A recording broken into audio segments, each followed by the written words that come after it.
think it is really important to apply for your student finance. The earlier the better, really. You do get your instalments in 3 instalments with your student loan in September, January, and I think in April. But obviously the earlier you get your application in, the quicker it gets processed, so you will have more likely to receive your money on time. When I was applying for student finance, I had to provide information such as my contact details and things, and then had to apply what course and what institution that I was applying to. My parents had to also fill in the income side, so I filled out the first part of the form and then my mum filled out the second part, which was all relating to household income and things like that. I'd say when applying student finance, make sure you get all your information correct. Make sure you follow the instructions on the form, put the right address in the right box. I know it sounds a bit simple, but stuff like that can mess up your application. In terms of if you're doing like a 3-year course or a 4-year course, or if you're planning on doing a sandwich year or a year out of university, put that on your application as well, because you'll only have to ring up later on down the line and change that and fill out a new application. So just try and take your time when filling out your application. Just make sure you get all the information correct before actually sending it off. I was entitled to 4 main types of funding. I get a maintenance grant, a maintenance loan, tuition fee loan, and I also get a bursary from MMU. I applied for a tuition fee loan and a maintenance loan. The tuition fee loan goes straight to the university, so I didn't see any of that money. And the maintenance loan went into my student bank account. Dealing with my maintenance loan, it does come in quite a big lump. It's over 3 parts of the year. So you do need to be able to budget. So what I tend to do is I pay my rent in bulk, because then I know how much money I've got left. And it's just a really good way for myself personally to budget effectively. I work as a student with a Student Ambassador Scheme. I find it extremely beneficial. It's great for the money.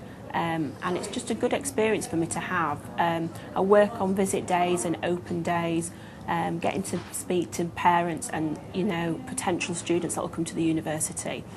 And I think personally the pay's quite good for what you do, and it's not challenging, it's more rewarding, so I do really enjoy it. I do enjoy working part-time as a student. You get to meet loads of different people, so you end up making friends outside of university as well as inside of university. It's really good working in the city centre. You get to meet loads of different people, and it's face-to-face interaction with the public.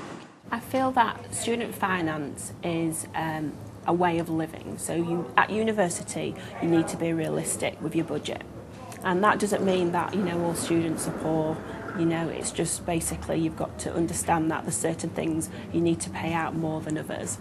And for me, is just getting my priorities straight and realising that. It is affordable to have a quite comfortable lifestyle as a student.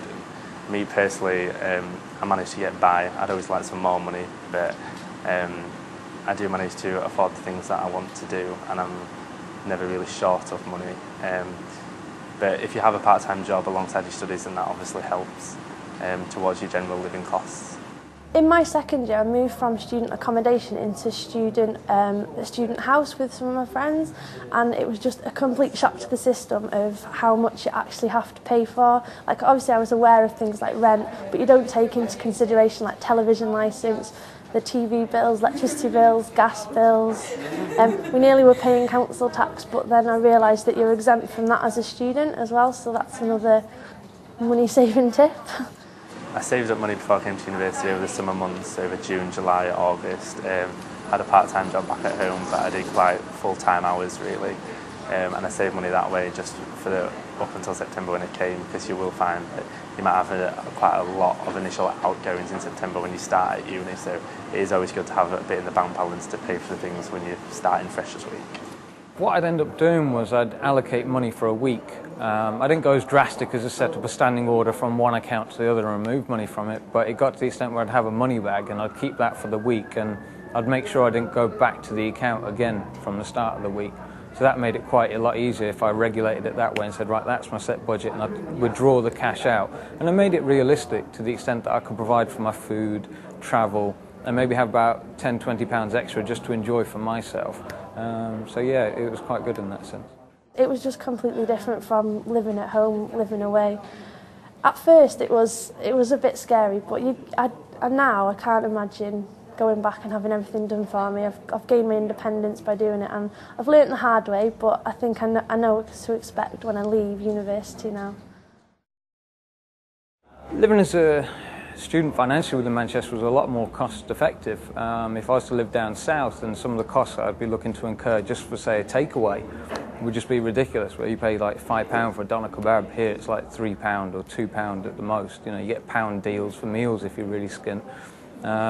From a social point of view, the amount of students that are here inside the university just makes it a brilliant experience. I mean, I have friends now from physiotherapy, from acting, from the arts course, and I'm an IT student myself. There's more offers available in Manchester because it is so densely populated with students. I absolutely love living in Manchester as a student. It's fantastic. The nightlife is brilliant.